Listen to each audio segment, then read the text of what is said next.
So hello everyone, welcome back. Last lecture में थोड़ा technical issue हो गया था तो अपना लेक्चर रुक गया था, तो अपन कंटिन्यू करते हैं अभी इस लेक्चर में। तो हम पढ़ रहे थे, चलो एक बार क्या पढ़ रहे थे एक बार देख लेते थे। हमने कैश पेमेंट पढ़ा था कि कैश पेमेंट अगर 10,000 से ऊपर जा रहा है किसी भी पर्सन को इन ए सिंगल डे में, तो पूरा का पूरा एक्सपेंडिचर डिसअलाउ हो जाता है। उसके बाद में अगर ट्रांसपोर्टर रहा तो उसको 35,000 का लिमिट आ जाता है।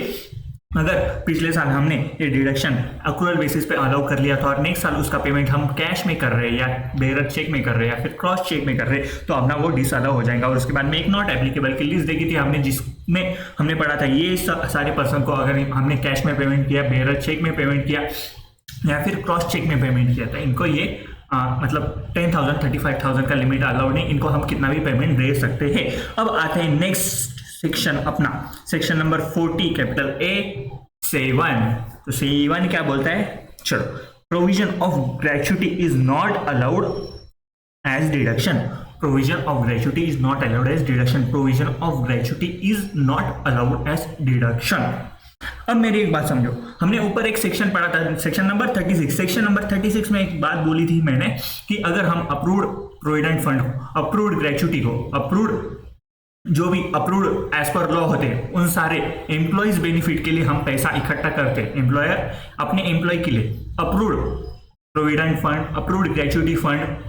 तो इसके लिए पैसा इकट्ठा करता है, तो उसका अपने को डिडक्शन अलाउ हो जाएगा, उसका अपने को डिडक्शन अलाउ हो जाएगा। तो यहाँ पे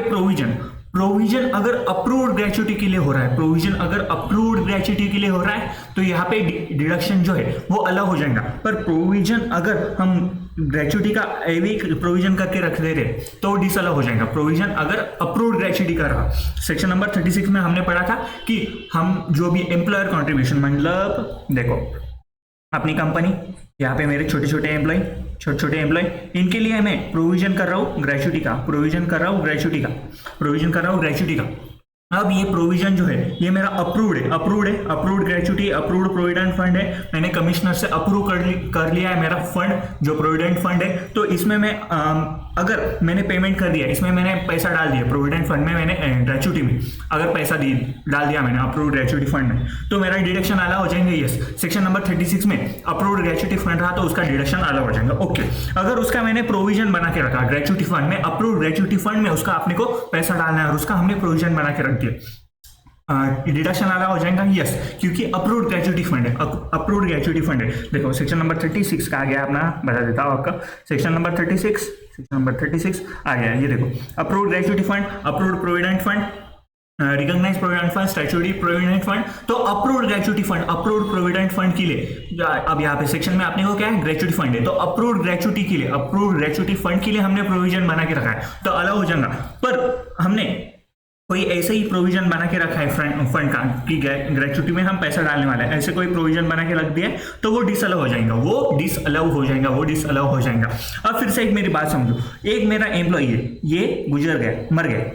तो इसको भी मैं ग्रेच्युटी के पैसे दूंगा, इसको भी हम ग्रेच्युटी के पैसे देंगे, ये मर गया कि या फिर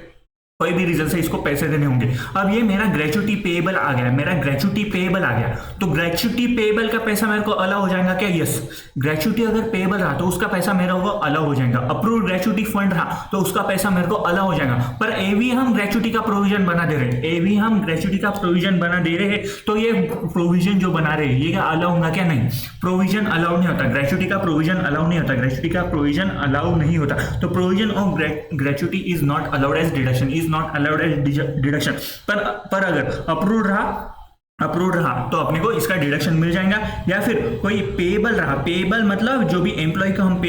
पे कर रहे हैं, या फिर अप्रूव्ड ग्रेच्युटी फंड के लिए हम पेएबल बना रहे हैं, तो उसका प्रोविजन बना रहे हैं, पेएबल मतलब हम प्रोविजन नहीं बना रहे, तो उसका अपने को डिडक्शन यहाँ पे मिल जाएगा, एग्जाम में पूछने के चांसेस कम है सेक्शन का। पर अगर आया प्रोविजन जो 36 वाला है वो इंपॉर्टेंट है, 36 में अपने को अप्रूव्ड में ही अपने को पैसा डालना है तो वो आ सकता है, पर ये पर्टिकुलर सेक्शन की चांसेस कम है आने के। चलो, अब नेक्स्ट सेक्शन है अपना कॉन्ट्रीब्यूशन बाय एम्प्लॉयर मतलब एसएसी। यहाँ पे कौन है अपना एसएसी? एसके लिमिटेड एम्प्लॉयर है तो SK limited. Contribution by employer to fund where no genuine benefits flow to employee, flow to employ, तो अपने को डिसअलाउ करना पड़ेगा, वो अपने को डिसअलाउ करना पड़ेगा, वो अपने को डिसअलाउ करना पड़ेगा। अब मेरी एक बात समझो, अब मेरी एक बात समझो, यहाँ पे एस के लिमिटेड है, एस के लिमिटेड है, चलो एस के लिमिटेड है, अच्छा लिखते हैं थोड़ा, एस के लिमिटेड मेरे छोटे छोटे एम्प्लॉय है, छोटी छोटी छोटी एकदम छोटी छोटी छोटी छोटी छोटी छोटी छोटी, यहाँ पे बहुत सारे एम्प्लॉय,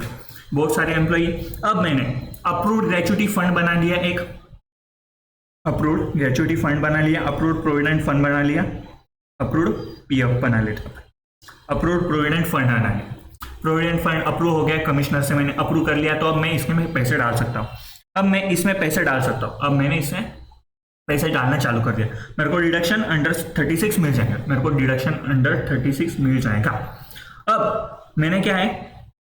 इसमें जो अप्रूव्ड है ना, एक अनअप्रूव्ड खोल दिया, जिसका कोई भी अप्रूवल नहीं है, जिसका कोई भी अप्रूवल नहीं है, जिसका कोई भी अप्रूवल नहीं है, तो अपना सेक्शन नंबर 30 से लेके सेक्शन नंबर 37 से क्या है अपना जो डिडक्शन अपने को अलाउ है, अलाउएबल डिडक्शन की बात करता है, अलाउएबल डिडक्शन की बात करता है। तो सेक्शन नंबर 36 में आपने को बोला है कि हमने अप्रूव्ड ग्रेचुइटी फंड में अगर पैसा डाल दिया है, अप्रूव्ड ग्रेचुइटी फंड में अगर पैसा डाल दिया है, तो वहां पे अपने को वो उसका डिडक्शन मिल जाएगा, उसका डिडक्शन मिल जाएगा। पर जो अनअप्रूव्ड फंड है, अनअप्रूव्ड फंड है, अदरवाइज देन लॉ है, अनअप्रूव्ड फंड है, अनरिकॉग्नाइज्ड प्रोविडेंट फंड है, तो उसमें अगर पैसा डाला हमने तो उसका अपने को डिडक्शन नहीं मिला, उसका अपने को डिडक्शन नहीं मिला। पर वो जो वहां पे सेक्शन नंबर 36 में लिखा है, सेक्शन नंबर 36 में लिखा है कि अपने को उसका डिडक्शन नहीं मिलेगा, उसका डिडक्शन नहीं मिलेगा, कहा गया हाँ इसका डिडक्शन अपने को नहीं मिलेगा। पर ये जो डिसअलाउंस हुआ है, ये जो डिसअलाउंस हुआ है, ये जो डिसअलाउंस हुआ है, ये है अपना सेक्शन नंबर 40A9, ये अपना सेक्शन नंबर 40A9। अपने को सेक्शन नंबर 30 to 37 क्या बोलता है अपना सेक्शन नंबर, ऊपर मैंने जब पीजीबीपी चालू कर दिया था तभी मैंने आपको बोला था कि सेक्शन अपने को क्या बोलता है 30 से लेके 37 तक अपना एडमिसिबल डिडक्शन, एडमिसिबल डिडक्शन क्या लिखा है यहाँ पे, एडमिसिबल डिडक्शन, मतलब 36 में एडमिसिबल डिडक्शन कौन सा है अपना, एडमिसिबल डिडक्शन जो भी अपने प्रोविडेंट फंड है, रिकॉग्नाइज्ड प्रोविडेंट फंड है, अप्रूव्ड प्रोविडेंट फंड है, ग्रेच्युटी फंड है, स्टैट्यूटरी जितने भी फंड है, अप्रूव्ड वाले चाहिए, रिकॉग्नाइज चाहिए, अप्रूव चाहिए, रिकॉग्नाइज चाहिए, उसका डिडक्शन अपने को 36 में मिल जाएगा, उसका डिडक्शन अपने को 36 में मिल जाएगा। पर 36 में जो अनअप्रूव्ड वाली लिस्ट है, 36 में जो अनअप्रूव्ड वाली लिस्ट है, उसका डिसअलाउंस कौन से सेक्शन में होगा, सेक्शन नंबर 40A9 में, उसका डिसअलाउंस कौन से सेक्शन में होगा, सेक्शन नंबर 40A9 में। अब 36 में अलाउएबल डिडक्शन है, इसलिए मैंने वहां पे मैंने आपको बस अलाउएबल जो अलाउ है आपने, तो अप्रूव्ड वाले अपने को अलाउ हो जाएंगे, पर अनअप्रूव्ड वाला मैंने लिस्ट बना के लिया था, अनअप्रूव्ड वाला लिस्ट बना के लिया था, पर वो डिसअलाउंस कौन से सेक्शन में होगा, सेक्शन 40A9 में उसका डिसअलाउंस होगा, सेक्शन 40 कैपिटल A9 में उसका डिसअलाउंस होगा। तो यहाँ पे कंफ्यूज मत होना, अगर क्वेश्चन आया पेपर में कि अपने को डिसअलाउंस करना है तो सेक्शन नंबर 36 में अपने को बस अलाउ जो जितने अपने अप्रूव्ड प्रोविडेंट फंड है, अप्रूव्ड रिकॉग्नाइज्ड फंड है, उसमें अपन ने पैसा डाला तो उसका डिडक्शन अलाउ होगा। पर जो डिसअलाउ हुआ है, जो डिसअलाउ हुए अपने सेक्शन नंबर 40A9 में डिसअलाउ हुआ है, जो अपने डिसअलाउंस हुए ये जो है अनअप्रूव्ड वाले, वो अपने सेक्शन नंबर 40A9 में अपना डिसअलाउंस हुआ है, तो अपने को सेक्शन वैसे भी याद रखने की जरूरत नहीं है। पर अगर बाय चांस अपने को कोई, अब आपके दोस्त को पूछ लो, आप काम करो, आपके दोस्त को पूछ लो कि तुम्हारे टीचर ने ऐसा सिखाएगा तुमको, नहीं सिखाया होगा, क्योंकि वहां पे हम हर एक फैकल्टी क्या बोलता है कि जो अपना अप्रूव्ड वाला है वो अलाउ हो जाएगा और अनअप्रूव्ड वाला है जो डिसअलाउ हो जाएगा। पर डिसअलाउ कौन से सेक्शन में होगा ये नहीं बताते कोई, तो डिसअलाउंस अपना 40A9 में होगा, डिसअलाउंस अपना 40A9 में होगा, पर जो अलाउड है वो 36 में होगा, जो अलाउ है वो अपना 36 में हो जाएगा। चलो आ जाओ फिर से यहाँ पे, तो देखो कहा गया ऊपर इन द ईयर, ये आ गया अपना सेक्शन नंबर 40A9 में। तो contribution of employ to fund, अपन contribution of the employer, contribution by employer, हाँ एम्प्लॉयर है अनअप्रूव्ड में पैसा डाल रहा है, अनअप्रूव्ड में, तो उसका जेन्युइन बेनिफिट एम्प्लॉय को नहीं मिलने वाला, जेन्युइन बेनिफिट एम्प्लॉय को नहीं मिलने वाला, क्योंकि अनअप्रूव्ड है, कुछ भी हो सकता है वहां पे, तो उसका जेन्युइन बेनिफिट एम्प्लॉय को नहीं मिलने वाला है, तो उसका अपने को डिडक्शन यहाँ पे नहीं मिलेगा, वो अपना डिसअलाउ हो जाएगा, वो अपना डिसअलाउ हो जाएगा। और जो भी हमने प्रोविजन फॉर ग्रेच्युटी करके रखा है, जो प्रोविजन है उसका भी अपने को डिडक्शन जो वो अलाउ नहीं होगा, वो अपने को डिसअलाउ करना पड़ेगा, वो अपने को डिसअलाउ करना पड़ेगा। अब गहरी सांस लो। अब मैं आपको एक जादू बताता, जादू, सेक्शन नंबर 36(1)(5),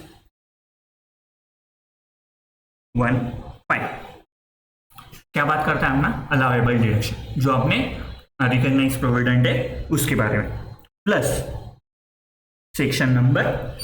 40A4। 40A4 याद कर लो कौन सा है 40A4।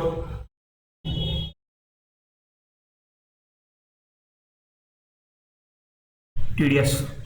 आपको बोला था मैंने कि टीडीएस का अपने को अरेंजमेंट करना पड़ेगा, टीडीएस का अपने को अरेंजमेंट करना पड़ेगा। अब उसके बाद आ जाओ, कहा गया, ये हो गया, प्लस सेक्शन नंबर 40A7 जो है अपना ग्रेजुएट, सेक्शन नंबर 40A9 जो है अपना डिसअलाउ, सेक्शन नंबर 43B जो है अपना कैश पेमेंट, जो है अपना कैश पेमेंट, अभी पढ़ा है ना आपने, पढ़ लेंगे। सेक्शन नंबर 43B है अपना कैश पेमेंट वाला, सॉरी कैश पेमेंट बोला, अपना कैश पेमेंट अपना हो गया, ये अपना एक्चुअल पेमेंट में, मतलब कैश में जो होना, एक्चुअल पेमेंट में होना, बता दूंगा जब सेक्शन आएगा तब बात कर लेंगे उसके बारे में। अब ये बात सुन लो। अब सेक्शन नंबर 36 में, सेक्शन नंबर 36 में क्या बोला है, जो भी अपने अप्रूव्ड है, जो भी अपने अप्रूव्ड रिकॉग्नाइज फंड है, बाबा ये क्या हो गया, जो भी अपने अप्रूव्ड रिकॉग्नाइज फंड है, अप्रूव्ड रिकॉग्नाइज फंड में हमने पैसा डाला, अप्रूव्ड रिकॉग्नाइज फंड में, अप्रूव्ड रिकॉग्नाइज स्टैट्यूटरी फंड में हमने पैसा डाला, उसका डिडक्शन अपने को सेक्शन नंबर 36 में मिल जाएगा, उसका डिडक्शन अपने को सेक्शन नंबर 36 में मिल जाएगा। अब मैंने अप्रूव्ड में पैसा डाल दिया, मैंने अप्रूव्ड में पैसा डाल दिया, इसका डिडक्शन मेरे को 36 में मिल गया।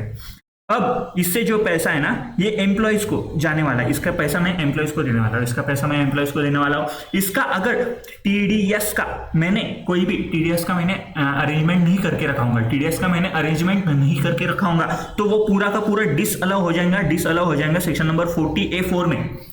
सेक्शन नंबर 40A4 में वो पूरा डिसअलाउ हो जाएगा, वो पूरा डिसअलाउ हो जाएगा। उसके बाद में अगर ये ग्रेच्युटी के रिलेटेड अगर पैसा होगा, ये जो पैसा दे रहा हूं मैं ग्रेच्युटी के रिलेटेड पैसा होगा और इसका मैंने प्रोविजन बनाया होगा, तो इसका जो डिसअलाउंस है ये होगा अपने सेक्शन नंबर 40A7 में, सेक्शन नंबर 40A7 में अपना ये इसका डिसअलाउ हो जाएगा, 40A7 में इसका डिसअलाउंस हो जाएगा अगर ग्रेच्युटी के रिलेटेड था, ग्रेच्युटी के रिलेटेड था। सेक्शन नंबर 40A9 क्या बोलता है, सेक्शन नंबर 40A9 क्या बोलता है, अगर ये जो पैसा मैंने इधर डाला है, ये जो पैसा मैंने इधर डाला है, उसका जेन्युइन बेनिफिट मेरे एम्प्लॉयज को नहीं होने वाला है, जेन्युइन बेनिफिट मेरे एम्प्लॉयज को नहीं होने वाला है, तो उसका डिडक्शन, उसका डिसअलाउंस सेक्शन नंबर 40A9 में होगा, सेक्शन नंबर 40A9 में इसका डिसअलाउंस हो जाएगा और उसी के साथ साथ सेक्शन नंबर 43B का तड़का लगाया जाएगा, जो बोलता है एक्चुअल में पेमेंट होना चाहिए, एक्चुअल में पेमेंट होना चाहिए। तो मैंने आपको 5 सेक्शन आपको को रिलेट करके दिए, पूरे के पूरे 5 सेक्शन आए आपको को रिलेट करके दिए। सेक्शन नंबर 36 क्या बोलता है, जो अपन अप्रूव्ड रिकॉग्नाइज प्रोविडेंट में पैसा डालते हैं उसका अपने को डिडक्शन मिल जाएगा। सेक्शन नंबर 40A4 क्या बोलता है, अगर हमने वो रिकॉग्नाइज प्रोविडेंट में पैसा डाल दिया पर उसका टीडीएस का अरेंजमेंट नहीं किया, उसका टीडीएस का अरेंजमेंट नहीं किया, तो उसका डिसअलाउ हो जाएगा, वो पूरा का पूरा पैसा डिसअलाउ हो जाएगा। सेक्शन नंबर 40A7 क्या बोल रहा है, सेक्शन नंबर 40A7 बोलता है अगर ये ग्रेच्युटी के रिलेटेड प्रोविजन, ग्रेच्युटी के रिलेटेड अगर प्रोविजन कर रहे हैं हम, तो वो पूरा पैसा डिसअलाउ हो जाएगा। सेक्शन नंबर 40A9 क्या बोलता है, हमने अगर कोई ऐसा फंड बनाए जिसका जेन्युइन बेनिफिट अपने एम्प्लॉय को नहीं होने वाला, जेन्युइन बेनिफिट अपने एम्प्लॉय को नहीं होने वाला, तो वो पूरा का पूरा सेक्शन नंबर 40A9 में डिसअलाउ हो जाएगा और कैश पेमेंट, एक्चुअल पेमेंट का सेक्शन नंबर 43B हम पढ़ने वाले हैं। तो जरा सब्र करो उसके बारे में, समझा ये, समझा तो लाइक कर देना और दोस्त को सवाल पूछने में कैसा पढ़ा है उनके टीचर ने ये सेक्शन, पसंद आया तो लाइक कर देना, प्लीज कमेंट कर देना यार, मतलब मेरे को समझ रहा है कि आप लेक्चर देख रहे हो यहाँ तक, अब 13-14 मिनट हो गया आप लेक्चर सुन रहे हो अच्छे से, तो मेरे को भी समझ में आता है कि आपको समझ में आ गया अच्छे से। अब बात करते हैं हम डीम्ड इनकम अंडर पीजीपीजी। तो इसमें से हमने सेक्शन नंबर 36 में एक पॉइंट पढ़ा, क्या पढ़ा, बैड डेब्ट्स। बैड डेब्ट्स हमने बना लिए, बैड डेब्ट्स हमने राइट ऑफ कर ली, एज अ बैड डेब्ट्स हमने रिकॉर्ड कर लिया और उसका रिकवरी हो गया, उसका रिकवरी हो गया। तो उसका सेक्शन नंबर क्या था, उसका सेक्शन नंबर था 41(4) में हम उसका रिकवरी कर देते थे, आपको बता देते चलो आ जाओ फिर से, अब पूरा कोरिलेट करके अपने को आगे के सेक्शन में ऐसे कोरिलेट करके दूंगा मैं, वैसे भी पीछे के करके दिए मैंने आपको, पर आज अच्छे अच्छे सेक्शन है को रिलेट करने के लिए, क्योंकि हर जगह आपने को 43B 43B 43B लिख के दिया। अब 43B है क्या, अब 43 में बी में जाएंगे तब आपको पूरे ऊपर के सेक्शन फिर से पढ़ा दूंगा, फिर से आपको समझ में आ जाएगा। तो कहा गया अपना बैड डेब्ट्स, ये अपना आ गया बैड डेब्ट्स, ये अपना आ गया recovery of bad debts. Section number था 41.4, सेक्शन नंबर कौन सा है अपना 41.4, जिसमें हम पढ़े हैं रिकवरी ऑफ बैड डेब्ट्स। तो हमने अगर पीजीपी में कोई भी बैड डेब्ट्स हुआ उसको हमने bad debts as a treat कर लिया और उसके बाद में उसकी रिकवरी हुई अपने लिए, तो ये जो रिकवरी है ये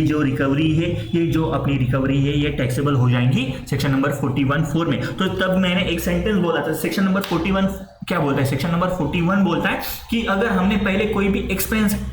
सेक्शन नंबर 41 क्या बोलता है, एक थोड़ा आइडिया देता है। सेक्शन नंबर 41 में अगर कोई भी हमने एक्सपेंस किया है, कोई भी प्रीवियस ईयर में हमने एक्सपेंस किया है, प्रीवियस ईयर में हमने एक्सपेंस किया है या फिर कोई प्रोविजन बनाया है और वो अपने को अलाउड है, एक्सपेंस बोल के अलाउड है अपने को। अब प्रोविजन बनाया या फिर वो एक्सपेंसेस किया है हमने और एक्सपेंस करने के बाद नेक्स्ट ईयर या सब्सिक्वेंटली कभी भी उसका अगर रिकवरी हो गया या फिर एक्सपेंस अपना पेएबल था और उसका पेमेंट ही अपने को नहीं है, मतलब किसी को मेरे को पैसे देने थे, मैंने क्रेडिटर है अपना, उससे माल परचेस किया, मैंने परचेस कर लिया, परचेस करने के बाद उसने क्या हुआ, उसको बहुत दया आ गई मेरे ऊपर और बोला जा मेरे को पैसे मत दे, 1 करोड़ रुपए का मैंने माल लेके रखा था और बोला जा मेरे को पैसे नहीं चाहिए, तेरी शक्ल मेरे को बहुत पसंद आई, मेरे को पैसे नहीं चाहिए। अब ये जो 1 करोड़ रुपए मेरे परचेस बिजनेस के रिलेटेड एक्सपेंस है तो अलाउ हो जाएंगे एज ए डिडक्शन। तो P&L में ट्रेडिंग P&L बनाएंगे, उसके डेबिट साइड में हम लिख देंगे कि अपना परचेस जो है उसका डिडक्शन हम क्लेम कर लेंगे, डिडक्शन क्लेम कर लिया, ओके। अब नेक्स्ट ईयर हमने उसको पैसा देने गए, हम उसके काउंटर पे खड़े थे, ये ले 1 करोड़ रुपए का चेक, वो बोला ना नहीं लेना मेरे को आपसे चेक, ओके मैं तो खुश हो गया, मैं तो बल्ले बल्ले करके निकल गया। अब मैं बोलूंगा अरे ये तो एक्सपेंस ऑलरेडी ट्रीट हो गया था मेरे ट्रेडिंग P&L में, तो 1 करोड़ का मेरा तो प्रॉफिट ऑलरेडी कम हो गया और 1 करोड़ में मैंने टैक्स भी कम पे कर दिया। पर गवर्नमेंट बोलेंगी अब तूने पैसे भरे क्या, ये जिस आदमी के पैसे है उसको तूने पेमेंट करा क्या, नहीं पेमेंट करा क्या, नहीं किया ना, तो 1 करोड़ रुपए पे अब टैक्स पर। तो ये पेमेंट जो है वो एक्चुअली में एक्सपेंस अलाउ हो गया था, पर एक्सपेंस अलाउ होने के बाद उसकी रिकवरी हुई या फिर रेमिशन हुआ, सिसेशन हुआ, तो अपने को उसके पैसे मिलने ही नहीं वाले, अपने मतलब पैसे उसको देने ही नहीं, तो अपने को ये पैसे प्रॉफिट हुआ है, अपना इनडायरेक्टली अपना प्रॉफिट हुआ है, 1 करोड़ रुपए का यहाँ पे प्रॉफिट हुआ है, उसको मेरे को 1 करोड़ देने की जरूरत नहीं है, मैंने एक्सपेंस बोल के ट्रीट कर लिया, पर एक्सपेंस बोल के ट्रीट करने के बाद मेरे को ऐसा समझ में आया कि उसको मेरे को पैसे ही देने नहीं है, एक्सपेंस बोल ट्रीट करने के बाद मेरे को उसको पैसे ही देने नहीं है, तो ये जो 1 करोड़ रुपए है तो ये मेरा बन जाएगा PGBP, ये जो बने 1 करोड़ रुपए ये बन जाएगा PGBP। तो सेक्शन नंबर 41.1 बात करता है अपना 41.1 बात करता है if assessee has obtained deduction मतलब हमने कोई भी ट्रेडिंग P&L बनाया और उसमें कोई भी एक्सपेंस हो गया या फिर कोई पेएबल डाल दिया, जिसका हमने समझो purchase account debit to creditor बना लिया, हमने purchase account debit to creditor to payable, समझो पेएबल समझ में आ जाएगा आपको, तो पेएबल करना है आपने को, तो पे करने हैं उसको पैसे, अब पैसे पे करने, तो ये परचेस अपना P&L के डेबिट साइड में आ जाएगा, P&L के डेबिट साइड में यहाँ पे अमाउंट लिख दिया हमने, तो उसका डिडक्शन हम क्लेम कर लेंगे, और नेक्स्ट साल उसको अगर पैसा नहीं दिया हमने, नेक्स्ट ईयर उसको पैसा नहीं दिया हमने, तो ये जो पेएबल है, ये जो पूरा पेएबल है ये अपने को अपने नेट प्रॉफिट में ऐड करना पड़ेगा, अपने नेट प्रॉफिट जो आएगा यहाँ पे नेट प्रॉफिट में अपने को ऐड करना पड़ेगा, और उसके अपने को टैक्स पे करना पड़ेगा, उस पर अपने को टैक्स पे करना पड़ेगा। समझ में आया क्या? अरे बोलो ना, समझ में आया क्या? तो देखो सेक्शन नंबर क्या बोलता है, तो देखो if assessee has obtained a deduction in respect of trading liability subsequently the liability is remitted or seized, or seized, or for any expenditure and later receive refund of such expense,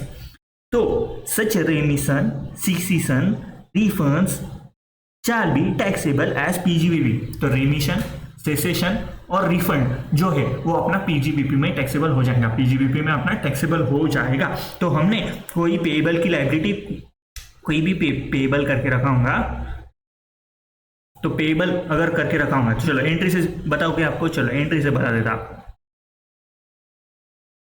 expense account debit to bank, चलो amount से बढ़ा देता। Sure, हमने 10,000 रुपये का expense बना लिया, 10,000 रुपये का हमने एक्सपेंस बता दिया। अब 10,000 रुपये का एक्सपेंस बता दिया, expense account debit to bank हो गई एंट्री यहाँ पे। अब P&L में हमने तो 10,000 रुपये का एंट्री बना के रख दिया होगा, P&L में अपना 10,000 रुपये एज ए एक्सपेंस चला गया होगा। अब बाद में समझो ये अपना 23-24 है और 24-25 में कोई भी रीजन की वजह से अपने पैसे जो है ये 10,000 रुपये अपने फिर से आ गए, 10,000 रुपये अपने फिर से आ गए, 10,000 रुपये हमको फिर से आ गए। तो ये जो 10,000 रुपये अपने को आ गए, एक्सपेंसेस के रिलेटेड पैसे थे, ये 10,000 रुपये किसी से भी पर्सन से आ गए, चलो एक्सपेंस तो नहीं आएंगे यहाँ पे, कोई भी पर्सन से आ गए, तो ये 10,000 रुपये अपने PGBP में टैक्सेबल हो जाएंगे, PGBP में अपने टैक्सेबल हो जाएंगे। अब और एक बात सुनो, क्रेडिटर है अपना, क्रेडिटर परचेस टू क्रेडिटर, यहाँ पे अमाउंट 1 CR। अब इसको मेरे को पैसे देने, पेबल की एंट्री है, अपने को पैसे देने इसको। अब क्रेडिटर ने क्या बोला, मेरे को पैसे नहीं चाहिए, क्रेडिटर ने क्या बोला, मेरे को यहाँ पे पैसे नहीं चाहिए। अब जो 1 करोड़ रुपए है, creditor account debit to P&L हो जाएगा, यहाँ पे भी P&L हो जाएगा, सॉरी क्योंकि ये, हाँ चलो creditor account debit to P&L हो जाएगा। अब 1 करोड़ रुपए उसको देने नहीं, अब ये जो 1 करोड़ रुपए अपना P&L में चला जाएगा, अपना प्रॉफिट हो गया, ये प्रॉफिट हो गया, तो ये अपना जो है PGBP में टैक्सेबल हो जाएगा, PGBP में अपनों को ये अमाउंट टैक्सेबल हो जाएगा।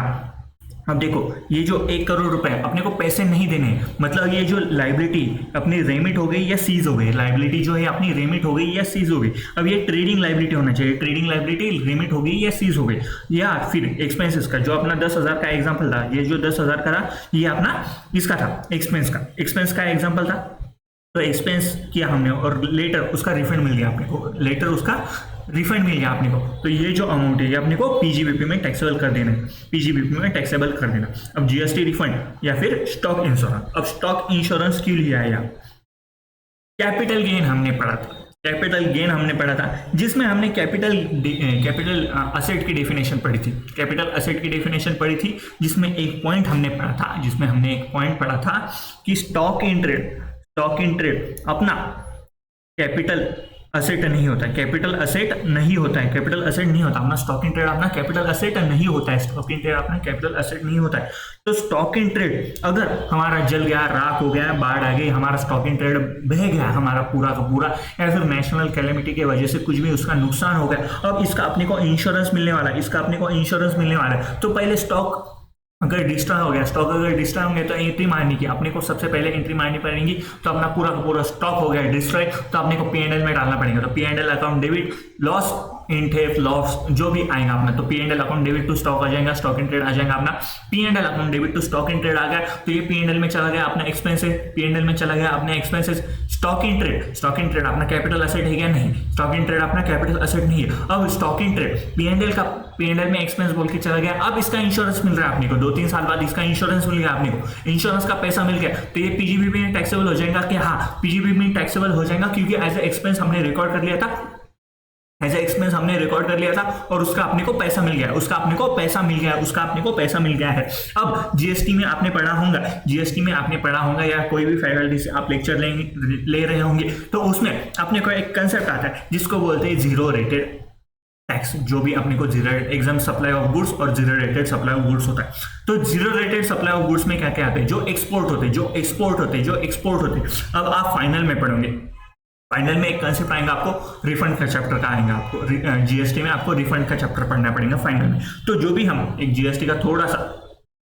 बता देता हूँ आपको, तो जो जीरो रेटेड गुड्स जो होते हैं या फिर एग्जाम होते हैं, मतलब एग्जाम के तो टैक्स ही नहीं लगता, पर जो भी जीरो रेटेड गुड्स होते हैं, आपने जीरो रेटेड अपन सप्लाई जो करते हैं, तो उसमें क्या होता है, जीरो रेटेड मतलब अपना जनरली एक्सपोर्ट का सप्लाई होता है, जनरली अपने को एक्सपोर्ट का सप्लाई होता है, मतलब ये जीरो रेटेड टैक्सेबल तो है, जीरो रेटेड अपना टैक्सेबल तो है, पर उसका टैक्स कितना है, जीरो, उसका टैक्स परसेंटेज कितना है, जीरो, तो अपन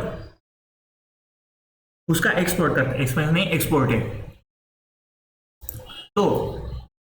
एक्सपोर्ट करने वाले हैं तो इसका टैक्स जो है वो जीरो है, टैक्स रेट जो है जीरो है। तो गवर्नमेंट क्या बोलता है, जब एक्सपोर्ट करते हैं, जब भी एक्सपोर्ट करते हैं तो एक्सपोर्ट के केस में क्या होता है जनरली, तो देखो हम जो मेरी कंपनी और मैं एक्सपोर्ट करने वाला हूँ, मैं एक्सपोर्ट करने वाला हूँ, अब मैं एक्सपोर्ट करने वाला हूँ तो मैं क्या बोलता हूँ गवर्नमेंट को, मेरे को एक्सपोर्ट करना है। अब आप फाइनल में सीखोगे, बस आपको एक आइडिया देता था कैसा होता है जीएसटी रिफंड। तो हम एक्सपोर्ट करेंगे, तो एक्सपोर्ट में जब भी हम एक्सपोर्ट करेंगे तो गवर्नमेंट क्या बोलता है, तेरे को जीरो रेटेड टैक्स होता है। एक दो टाइप होते हैं उसमें भी, एक bond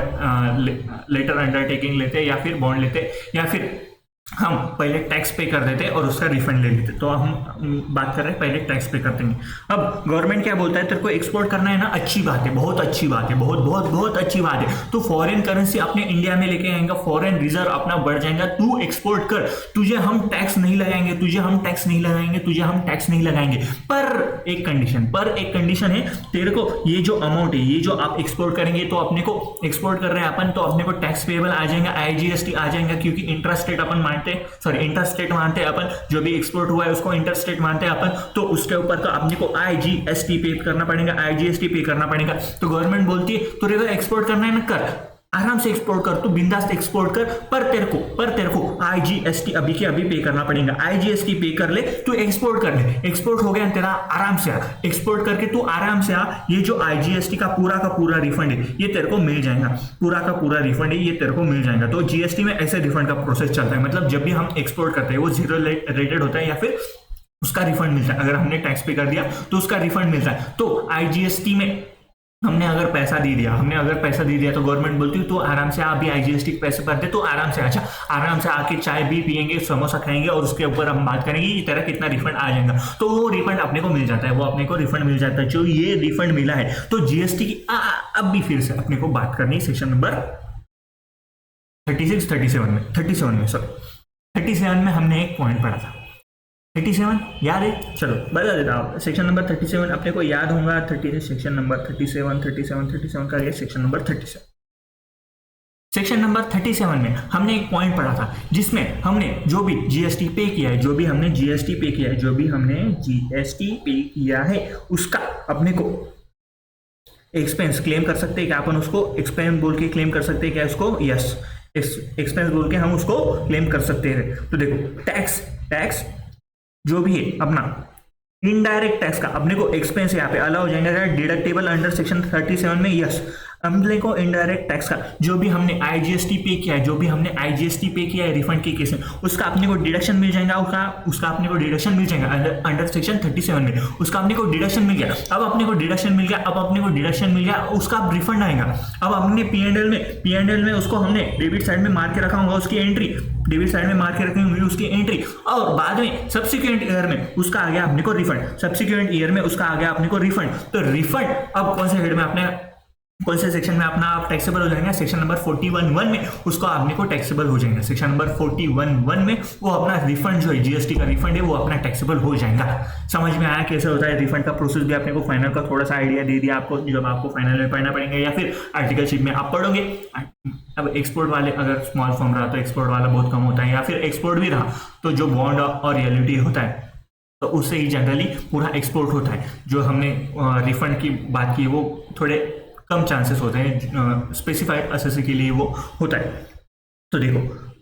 section number 41(1) if assessee has obtained deduction in respect of trading liability subsequently liability is remitted और सीज, मतलब हमको लाइबिलिटी है और अपने को लाइबिलिटी अब देने की, पेबल अपना जो पेबल था वो पेबल नहीं था, और उसके बाद में जो एक्सपेंडिचर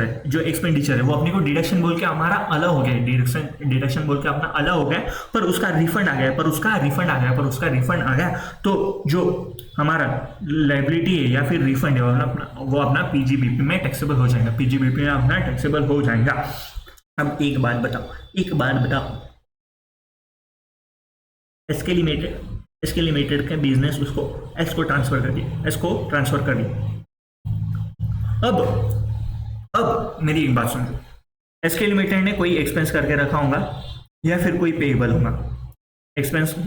एसके लिमिटेड ने कोई एक्सपेंस रहा होगा या फिर उसका कोई पेएबल होगा। अब एक्सपेंसेस उसने जब रिटर्न फाइल किया होगा, उसने जब पीजीबीपी का कैलकुलेशन कर दिया होगा, तो एक्सपेंसेस और पेएबल उसने डिडक्शन क्लेम कर लिया होगा, और उसने ये जो बिजनेस है ये ट्रांसफर कर दिया एस को। अब ये रिफंड जो है, इसका रिफंड जो है, अभी रिफंड आने वाला है, ये एस को रिफंड आ गया, तो एस को ये पीजीबीपी इनकम होगा क्या? तो सेक्शन ने बोला हाँ, if benefit received by the successor taxable as PGBP। अब सबसे पहले जो अमेंडमेंट आया था वो ये सेक्शन में आया था कि सक्सेसर को अगर कोई भी बेनिफिट हुआ, तो आपने को पीजीबीपी इनकम में उसको टैक्सेबल कर देना पड़ेगा। फिर लोगों को याद आया, अरे हमारा रिकवरी ऑफ बैड डेट्स भी अपने को देखना पड़ेगा, बैड डेट्स भी अपने को देखना पड़ेगा, क्योंकि अगर रिकवरी ऑफ बैड डेट्स हुआ तो उसका अपने को पीजीबीपी में कैलकुलेशन करना पड़ेगा ना, पीजीबीपी में उसका रिकवरी हो जाएगा, तो पीजीबीपी में अपने को कैलकुलेशन करना पड़ेगा। तो देखो यहाँ पे लिख के दिया है मैंने, हाँ देखो यहाँ पे अपना जो रिकवरी होगा वो अपने पीजीबीपी में टैक्सेबल हो जाएगा। पर यहाँ पे सक्सेसर का रिलेटेड क्या पॉइंट पढ़ा था हमने? सक्सेसर के रिलेटेड पढ़ा था, अगर प्रीडिसीजर ने अगर कोई भी राइट ऑफ किया होगा और सक्सेसर को ट्रांसफर किया होगा तो उसका डिडक्शन अलग हो जाएगा, एक बार पढ़ लो, क्योंकि यहाँ पे अपने को सेक्शन नंबर 41(1) अलग चीज बताया और सेक्शन नंबर 41(4) अलग चीज बताता है। आप एक बार सेक्शन जो बैड डेट्स का रिकवरी का है वहां पे पढ़ लो, तो उसी हिसाब से कंसिडर करना है, और सेक्शन नंबर 41(1) अपने को इसी हिसाब से कंसिडर करना है, मतलब दोनों को कॉन्ट्राडिक्ट मत कर लो, ये अलग पढ़ना है अपने को। सेक्शन नंबर 41(1) अपने को अलग याद रखना है कि सक्सेसर को उसको टैक्सेबल कर देना पड़ेगा, और सेक्शन नंबर 41(4) अपने को अलग पढ़ना है, मतलब दोनों को मिक्स मत कर देना है, अलग याद। अब ये तो हो गया अपना एक्सपेंसेस या पेएबल का। अब कोई भी हमने लोन लिया है या फिर वर्किंग कैपिटल का लोन लिया है या फिर कैपिटल लोन लेके रखा है, मतलब हमने कोई भी कैपिटल असेट परचेस किया उसका लोन लेके रखा है, या फिर वर्किंग कैपिटल के रिलेटेड अपना लोन है, मतलब हमने सीसी लेके रखा है, कैश क्रेडिट लेकर। तो अब हमारा अगर ये वेवर हो गया, कैश क्रेडिट वेवर हो गया, या फिर कैपिटल लोन का अगर वेवर हो, कैश क्रेडिट वेवर हो गया या फिर कैपिटल लोन का अगर वेवर हो गया, तो ये अपना पीजीबीपी में टैक्सेबल होगा क्या? अब मेरे को एंट्री मार के बताओ, समझो अपने को सैलरी देनी है एम्प्लॉयज को, अपने गरीब एम्प्लॉय अपने, तो उनको सैलरी दे रहे होंगे अपन, तो सैलरी अकाउंट डेबिट आएगा, सैलरी अकाउंट डेबिट टू अपने पास तो पैसे नहीं, अब अपने पास पैसे नहीं तो अपन क्या देंगे, वर्किंग कैपिटल लोन से पैसा देंगे, मतलब अपने सीसी से पैसा देंगे, बैंक सीसी से अपन पैसा देंगे, बैंक सीसी से पैसा दिया। अब सीसी से तो हमने पैसा दे दिया, सीसी से हमने वर्किंग कैपिटल लोन है उससे हमने पैसा दे दिया, एक्सपेंस बोल के सैलरी ट्रीट हो गया होगा अपने पीएनएल में, ओके हमने पैसा दे दिया। अब अपने को बैंक वाले को पैसा देना है, अपने को बैंक वाले को पैसा देना है, हाँ या नहीं? हाँ देना है। अब सीसी जो है अपना वेव हो गया, या वेव का कैसे होता है? अब कोविड में सारे के सारे बिजनेस बंद थे, तो गवर्नमेंट बोलेंगे जितना पैसा है वो वेव कर दो, जितने भी लोन है वो वेव कर दो, क्योंकि बिजनेस ही चल नहीं रहे तो वह पैसा कैसे रिपे करेंगे, या फिर उन्होंने टाइम लिमिट एक्सटेंड करके दिया या फिर छोटे लोन होंगे तो वेव कर दिए, मतलब आपको पैसा देने की अब जरूरत नहीं। अब सीसी को मेरे को पैसा देने की जरूरत पड़ेगी या फिर से नहीं, अब मैंने एक्सपेंस क्लेम कर लिया और उसका मेरे को रिफंड आ रहा है, या फिर रेमिट हो रही है लाइबिलिटी, या फिर सीज हो रही है लाइबिलिटी, तो वर्किंग कैपिटल लोन का जो भी रहा तो वो टैक्सेबल हो जाएगा, क्योंकि ये वर्किंग कैपिटल लोन की एंट्री देखो, हमने सैलरी पीजीबीपी में एक्सपेंस बोल के ट्रीट कर लिया, और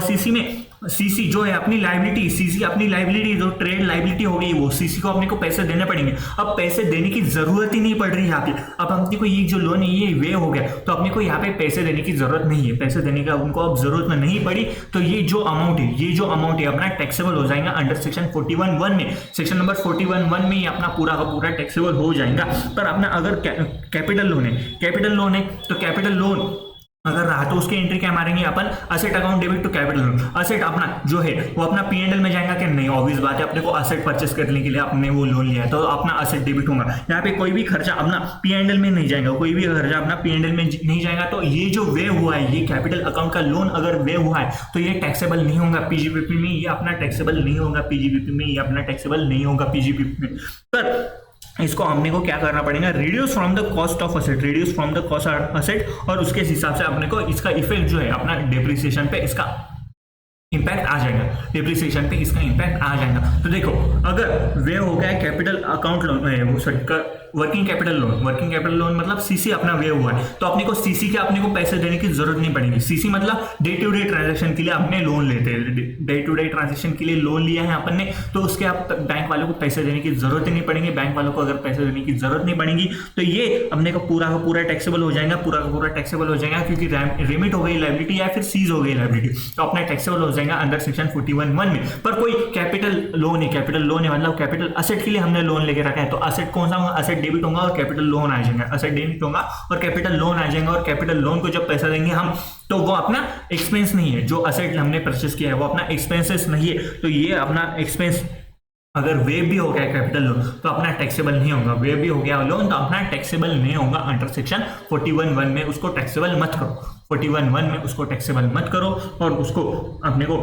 cost asset of cost of asset से अपने को लेस करना पड़ेगा, कॉस्ट ऑफ असेट से उसको लेस करना पड़ेगा और उसका इफेक्ट जो है अपना डिप्रिसिएशन पे उसका इंपैक्ट आ जाएगा। समझ में आया सेक्शन नंबर 41। अब सेक्शन नंबर 41(2) बैलेंसिंग चार्ज हमने पढ़ा है, टर्मिनल डेप्रिसिएशन में आपको कंसेप्ट मिल जाएगा, जब हमने डेप्रिसिएशन पढ़ा था तब आपको बैलेंसिंग चार्ज का कंसेप्ट मिल जाएगा वहां पे, टर्मिनल डेप्रिसिएशन और बैलेंसिंग चार्ज। उसके साथ साथ मतलब टर्मिनल डेप्रिसिएशन अगर लॉस हुआ तो प्रॉफिट हुआ तो बैलेंसिंग चार्ज, और कॉस्ट से भी ज्यादा अगर कॉस्ट से भी ज्यादा अगर पैसे आ रहे होंगे तो जो कॉस्ट तक आया वो बैलेंसिंग चार्ज, और कॉस्ट से भी ज्यादा पैसा आया तो अपने को उसको कैपिटल गेन अपने को ट्रीट करना पड़ता था। Sale of scientific research, sale of scientific research का भी अपने को अपन ने डिस्कस करके रखा है सेक्शन नंबर 35 में। चलो बता दो आपको सेक्शन नंबर कहाँ पढ़ा हमने, कहा गया अपना साइंटिफिक रिसर्च सेक्शन नंबर 35 में, ये अपना रहा साइंटिफिक रिसर्च। हमने अगर साइंटिफिक रिसर्च का असेट सोल्ड कर लिया, अब हमने जो भी साइंटिफिक रिसर्च में हमने पैसा डाल दिया था, साइंटिफिक रिसर्च के लिए हमने जो भी कैपिटल एक्सपेंडिचर या फिर रेवेन्यू एक्सपेंडिचर कर दिया था इन हाउस में, तो उसका अपने को 100% डिडक्शन मिल जाएगा, 100% डिडक्शन मिल जाएगा तो अपन अपना जो नेट प्रॉफिट है वो कम हो जाएगा, नेट प्रॉफिट कम हो जाएगा मतलब अपन पीएनएल में उसका पूरा का पूरा इंपैक्ट ले लेंगे, पीएनएल में उसका पूरा का पूरा इंपैक्ट ले लिया, 100% उसका डिडक्शन अलाउ हो जाएगा सेक्शन नंबर 35 में। और उसका हमने अगर सोल्ड कर दिया, उसका हमने अगर सोल्ड कर दिया तो जो सेल अमाउंट है, जो सेल अमाउंट या फिर डिडक्शन अलाउ है, जो सेल अमाउंट या फिर deduction allow which is lower अपना टैक्सेबल अंडर पीजीबीपी होता था, टैक्सेबल अंडर पीजीबीपी होता था, पर ये सेक्शन नंबर 41(3) में उसका टैक्सेबल हो जाता था, सेक्शन नंबर 41(3) में टैक्सेबल हो जाता था, क्योंकि ये पूरा का पूरा डिडक्शन अपने को अलाउ हो गया था, पूरा का पूरा डिडक्शन अलाउ हो गया और उसके बाद में अपने को पैसे मिले, उसके बाद में उसको पैसे मिले तो अपने को इनडायरेक्टली सोचा जाए तो अपने को रिफंड मिल रहा है, अपने को रिफंड मिल रहा है। तो ये जो सेल अमाउंट या फिर deduction allow which is lower का अपने को टैक्सेबल कर देना पड़ेगा अंडर पीजीबीपी, अंडर पीजीबीपी अपने को टैक्सेबल कर देना पड़ेगा।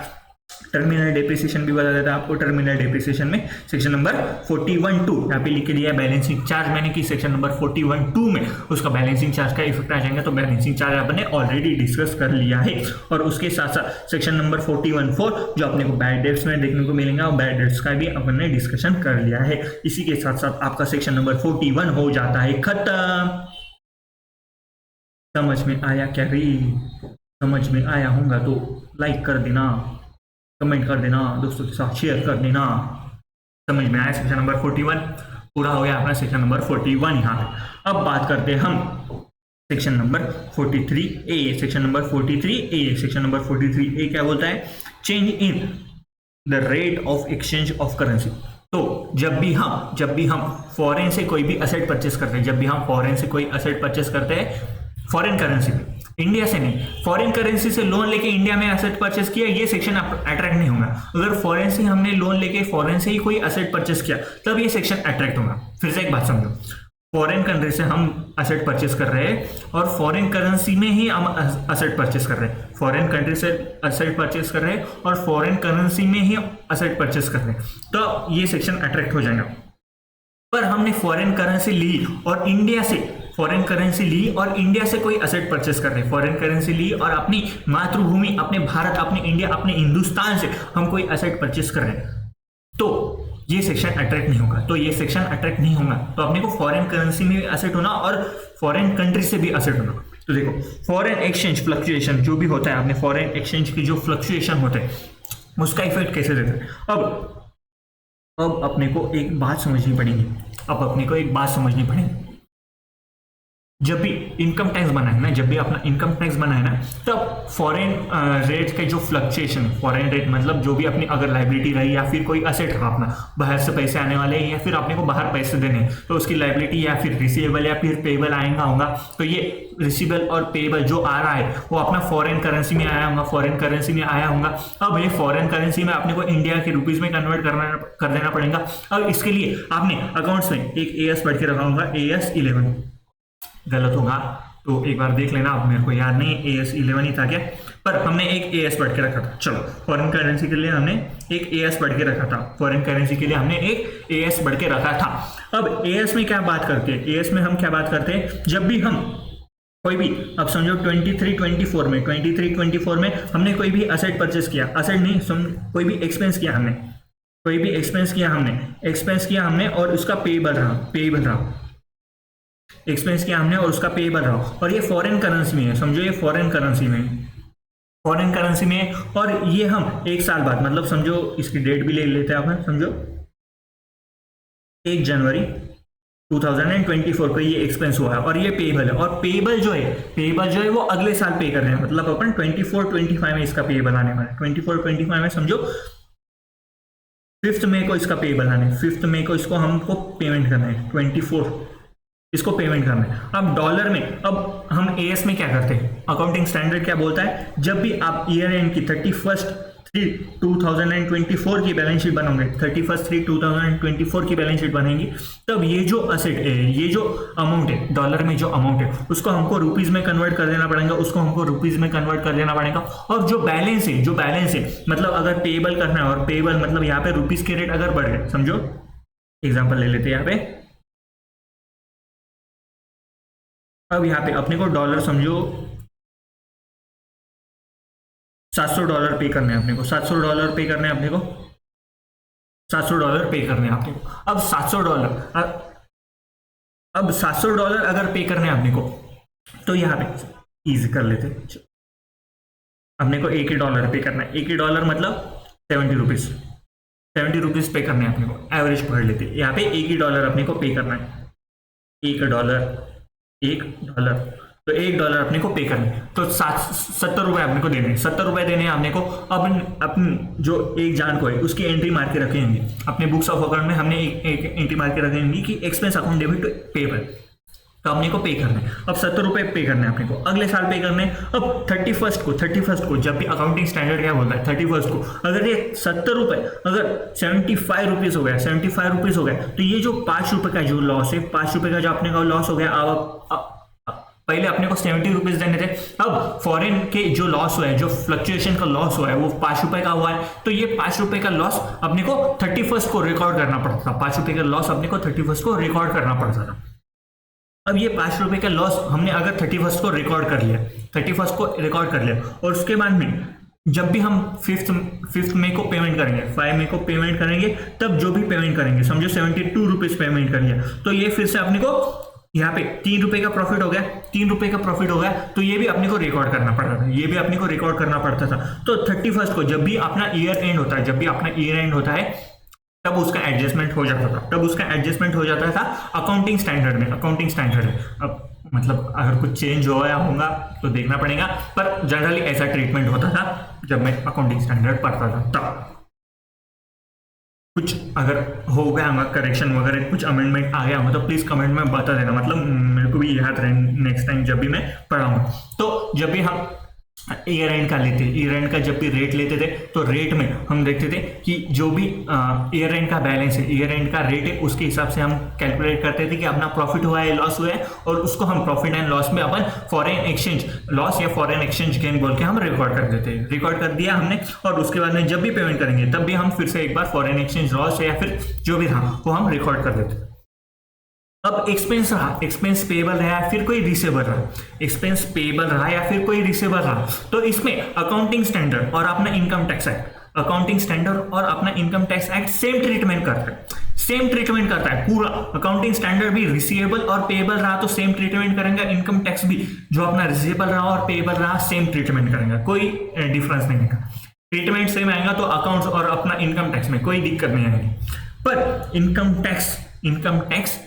टैक्स एक्ट एक जगह यहाँ पे हो जाता है चेंज। जब भी हम असेट परचेस कर रहे हैं फॉरेन से, जब भी हम असेट कर रहे हैं फॉरेन से, और जो फॉरेन करेंसी में हमने अगर असेट परचेस कर ली, फॉरेन करेंसी में हमने अगर असेट परचेस कर ली, फॉरेन करेंसी में हम असेट परचेस करें, फॉरेन कंट्री से हम असेट परचेस करें, तब अपना यहाँ पे अकाउंटिंग स्टैंडर्ड काम नहीं आता, तब अपना यहाँ पे अकाउंटिंग स्टैंडर्ड अपना काम नहीं आता। तब अपने को बात करनी पड़ेगी सेक्शन नंबर 43A के हिसाब से, सेक्शन नंबर 43A के हिसाब से अपने को बात करनी पड़ेगी। और सेक्शन नंबर 43A क्या बोलता है, जो भी अपना फॉरेन जो भी अपने को पैसे देने हैं, जो भी अपने को पैसे देने हैं पेएबल रहेगा, तो जो भी अपने को पैसे देने हैं उसको अपना जो जिसे हमने असेट परचेस किए, तो 31 को हमारा पेएबल भी रहा, हमारा पेएबल रहा। अब यहाँ पे समझो कोई भी असेट रहा अपना, कोई भी असेट रहा अपना, असेट कर लेते इसको एक्सपेंसेस की जगह हमने कोई भी असेट परचेस कर लिया, कोई भी असेट परचेस कर लिया। अब यहाँ पे कोई असेट रहा, कोई असेट रहा, तो यहाँ पे अपने को आ जाएगा सेक्शन नंबर 43A का रेफरेंस। और जब भी कोई भी इनकम टैक्स एक्ट क्या बोलता है, जब भी कोई हमने असेट परचेस किया, जब भी कोई हमने असेट परचेस किया, तब अपने को ईयर एंड पे जो हम फ्लक्चुएशन का प्रॉफिट और लॉस खेल रहे थे, ईयर एंड पे जब हम असेट जो फ्लक्चुएशन प्रॉफिट और लॉस खेल रहे थे, वो अपने को खेलने की जरूरत नहीं पड़ेगी। हाँ, तो क्या करना पड़ेगा, फ्लक्चुएशन लॉस तो होगा यहाँ पे, फ्लक्चुएशन का प्रॉफिट भी होगा यहाँ पे। तो जब भी हम असेट की बात करते हैं, जब भी हमने फॉरेन करेंसी में असेट परचेस कर लिया, 43A अट्रैक्ट हो जाएगा। और 43A अट्रैक्ट होने के बाद वो बोलता है कि हम यहाँ पे जो पेमेंट बेसिस पे पेमेंट, जब भी हम पेमेंट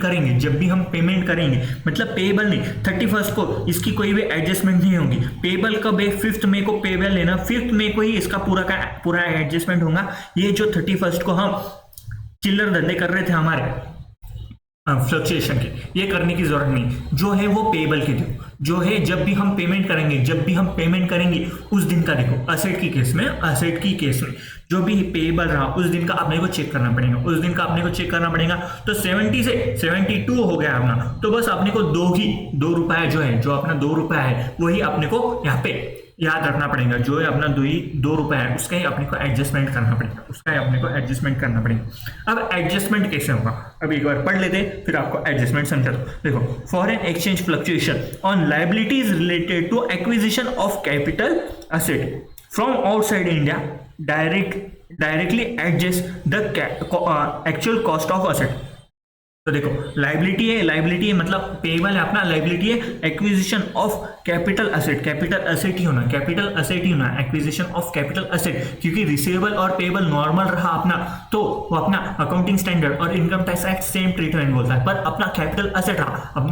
असेट रहा यहाँ पे, तो अपने को सेक्शन नंबर 43A में जाना पड़ेगा। और वो बोलता है अगर हमने आउटसाइड इंडिया से कोई भी हमने असेट परचेस किया, तो उसका एडजस्टमेंट होगा एक्चुअल कॉस्ट में, असेट के एक्चुअल कॉस्ट में उसका एडजस्टमेंट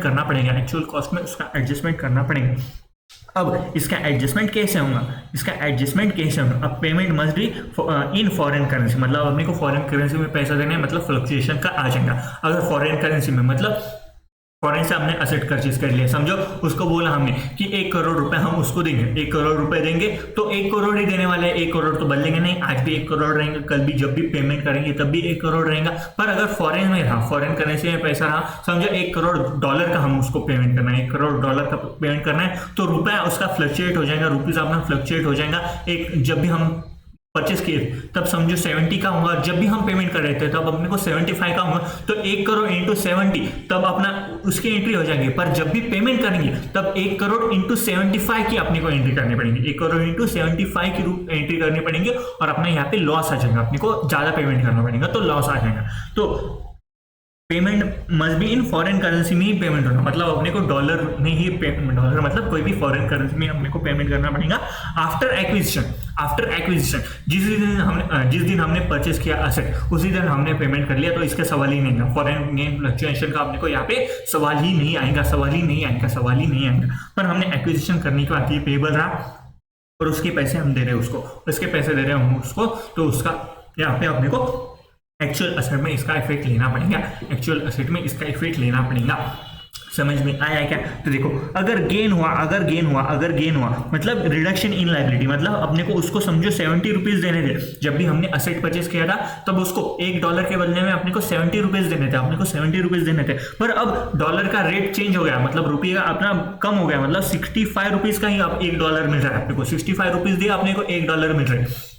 तब अपने को यहाँ पे रिडक्शन इन लाइबिलिटी हो गया, तो अपने को अब 65 रुपीज ही देने पड़ेंगे, उसको 65 रुपीज देने पड़ेंगे। तो यहाँ पे अपने यहाँ पे जो कॉस्ट है एक्चुअल कॉस्ट में से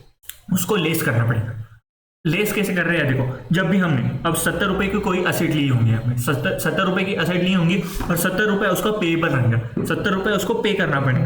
पड़ेगा अपने को, उसको कुछ दिनों बाद उसके पैसे देने अपने को। अब जब भी आप एक्चुअल पेमेंट कर रहे हैं तब अपने को उसको 65 रुपीज देने पड़ेंगे। अब अपने को उसको 65 रुपीज देने पड़ेंगे। तो इनकम टैक्स एक्ट यहाँ क्या बोलेगा, अब तूने 70 रुपीज रिकॉर्ड कर ली थी, पर अब असेट का जो पेमेंट है तू 65 ही कर रहा है, असेट का जो पेमेंट है तू 65 ही कर रहा है, 65। तो यहाँ पे तू 5 रुपए का तेरा प्रॉफिट हो गया, तो 5 रुपए से तेरे को जो एक्चुअल कॉस्ट है असेट की, 5 रुपए से एक्चुअल कॉस्ट तेरे को कम करनी पड़ेगी, 5 रुपए से तेरे को एक्चुअल कॉस्ट असेट की कम करनी पड़ेंगे और उसके बाद डिप्रिसिएशन चार्ज करना पड़ेगा। अब एक बात समझो, इस सेक्शन में एक्चुअल कॉस्ट मतलब क्या है? अब समझो हमने 23-24 में कोई भी असेट परचेस कर लिया, और उसका पेएबल है, जो पेएबल है अपना 25-26 में, और हमने एक्चुअल में इधर तो असेट परचेस कर लिया और यहाँ पे उसको पेमेंट करना है, अब ये यहाँ पे क्या बोला है, डिक्रीज इन एक्चुअल कॉस्ट, मतलब अपने को एक्चुअल कॉस्ट यहाँ पे लेना पड़ेगा और यहाँ से अगर डिक्रीज कर दिया तो उसका पूरा अपने को इफेक्ट जो है वो अपने को रेट्रोस्पेक्टिव इफेक्ट देना पड़ेगा। सॉरी मतलब पिछले साल से अपने को इफेक्ट देना पड़ेगा, इसका पिछले साल से इफेक्ट देंगे हम। तो यहाँ पे हम इफेक्ट देंगे तो यहाँ पे सेक्शन क्या बोलता है, जो एक्चुअल कॉस्ट है अपना, तो यहाँ पे एक्चुअल कॉस्ट जो है अपना, ये अपने को WDV लेना पड़ेगा, मतलब यहाँ पे अपने को रिटर्न डाउन वैल्यू है, क्योंकि यहाँ पे रेट्रोस्पेक्टिव इफेक्ट कर लिया हमने, मतलब पिछले साल से अगर इफेक्ट कर लिया हमने तो अपने को पूरा हर एक साल का एडजस्टमेंट चेंज करना पड़ेगा, हर एक ईयर में इसका इफेक्ट आएगा। तो हम यहाँ पे पेमेंट कर रहे हैं, तो यहाँ पे भी जो गेन और लॉस जो आएगा वो अपने को जो असेट की WDV रहेंगी, WDV मतलब अपना डिप्रिसिएशन में जो हमने WDV किया था, तो वहां पे अपने को ऐड और लेस करना पड़ेगा, ना कि एक्चुअल कॉस्ट में, तो यहाँ पे जो एक्चुअल कॉस्ट है वो अपने को WDV कंसिडर करना पड़ेगा और उसके बाद उसका एडजस्टमेंट करना पड़ेगा। और अगर लॉस हुआ है